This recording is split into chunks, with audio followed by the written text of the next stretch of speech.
Hello, Sioux County classes. Sunday Ford here, coming to you about nocturnal animals. We want to talk about animals that come out at night. The word is nocturnal. If everyone would say nocturnal, please. Excellent job. Excellent job.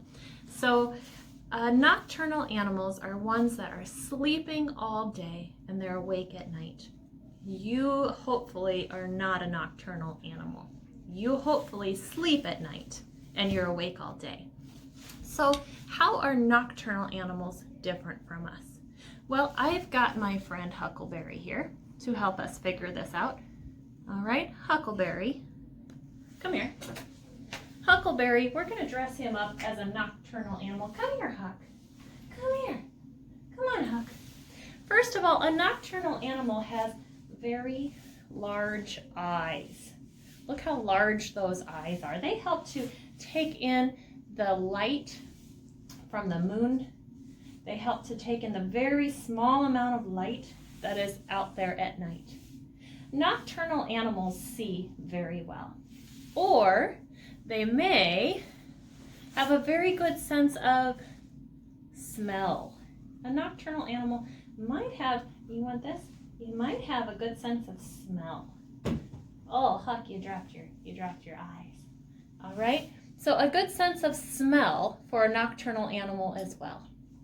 Another thing a nocturnal animal needs is to be quiet. So, Huckleberry here has wings so that if he were to fly at night, he would be very, very quiet.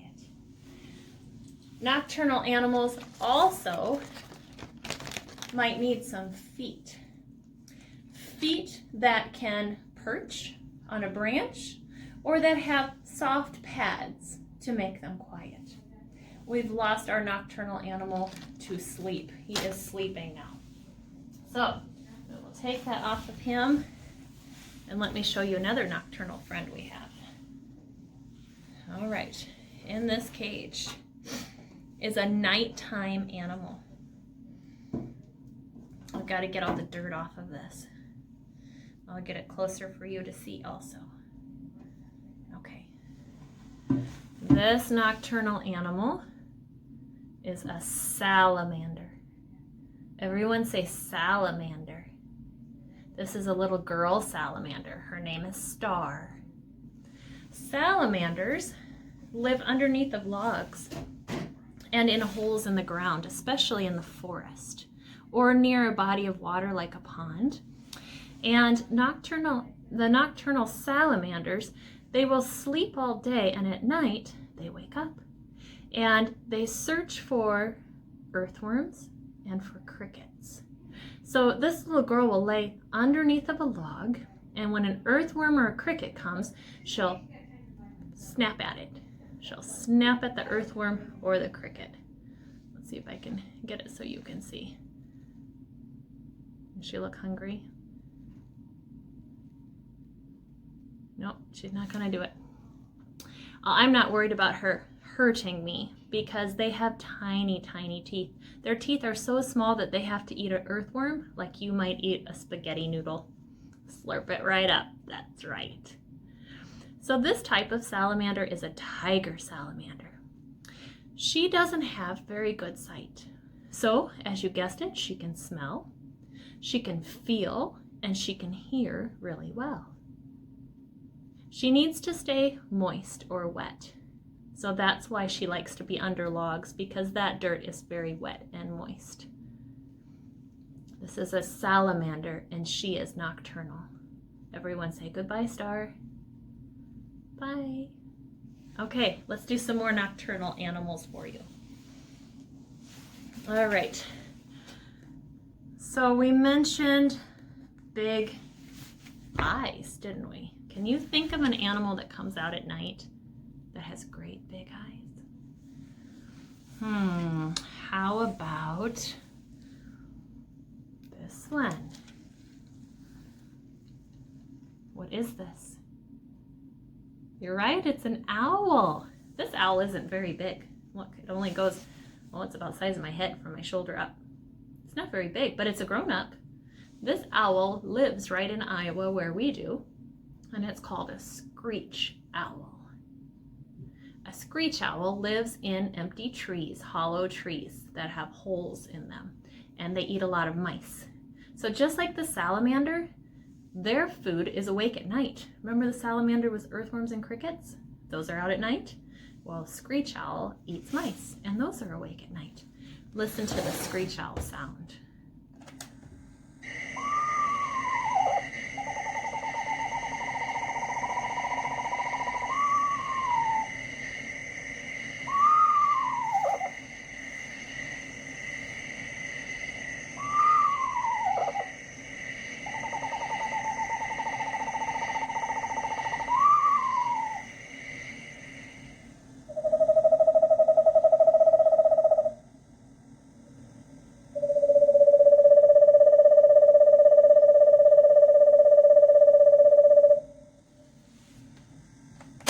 Okay, were you surprised at that sound?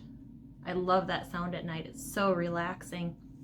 So not all owls say hoo, hoo, hoo, but they all have big eyes. That helps to bring in the light in the nighttime.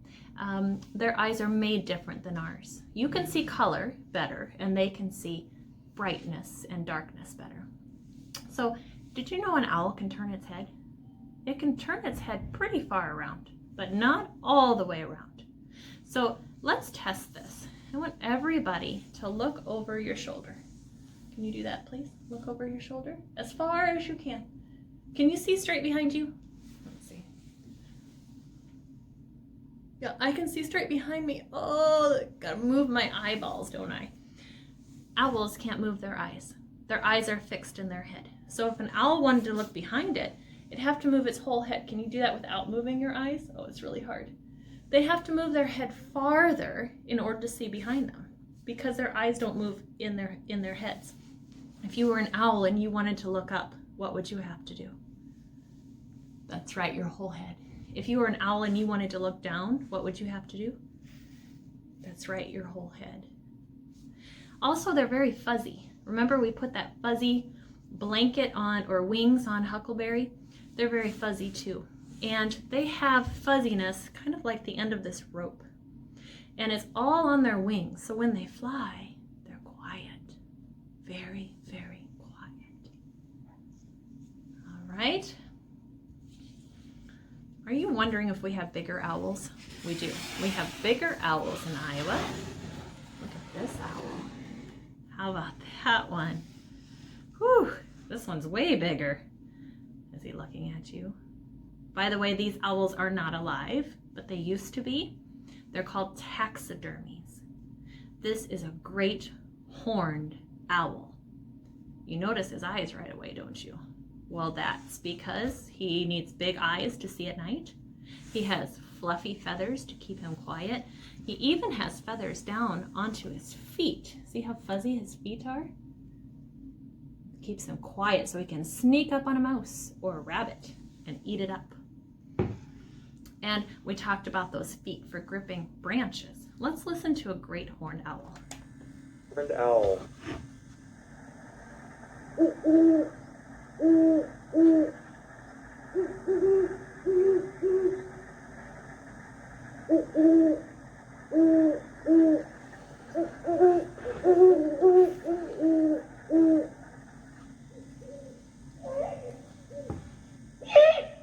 Those are babies.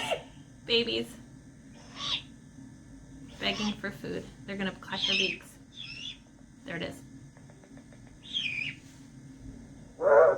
There's Mom. Don't mess with Mom. Ah, what an interesting sound. So this is an owl that actually says hoo, hoo, hoo.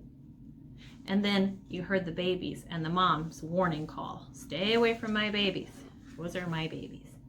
Again, she can turn her head pretty far. All right. I wonder if you know what this is.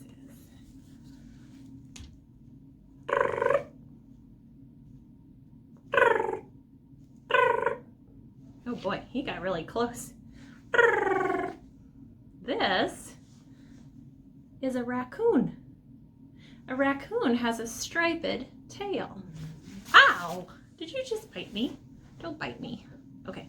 A raccoon has a striped tail. Ow! Silly raccoon. I think he keeps biting me. I won't touch his tail anymore. Maybe you saw the stripes. Look at his eyes. He has a mask on his face. Raccoons come out at night. You can come out during the day. It's okay. Thank you. At night, raccoons like to be near the water, and they eat things like frogs and fish. Okay. And the last one that I brought for you that is nocturnal is very shy. Here we go.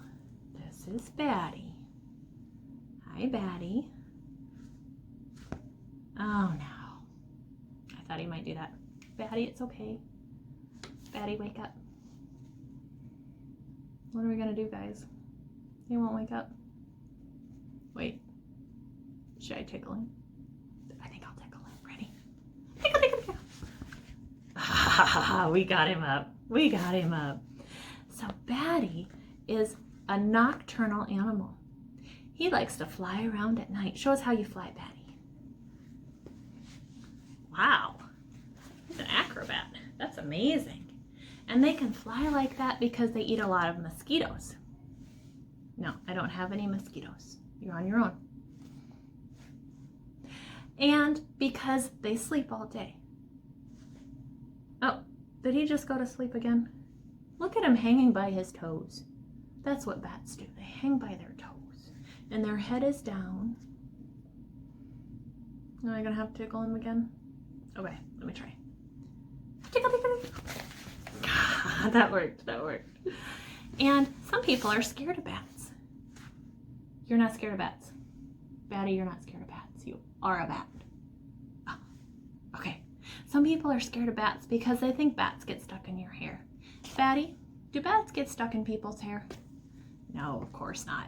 Because people are scary to bats. People are very big, and bats are very small. And there's no reason for them to... Oh. Batty, are you on my head? Batty, get off my head, you silly old bat. You silly bat. Bats use echolocation. Echolocation is where they make sound, and it bounces back to them. And then they can tell where things are in complete darkness. What are you doing? Oh. Echolocation. That's what he's doing. That's pretty cool. I can't hear a thing, can you? And again, he's doing echolocation. Thank you for learning about nocturnal animals today with me and Huckleberry and all of our friends. Bye.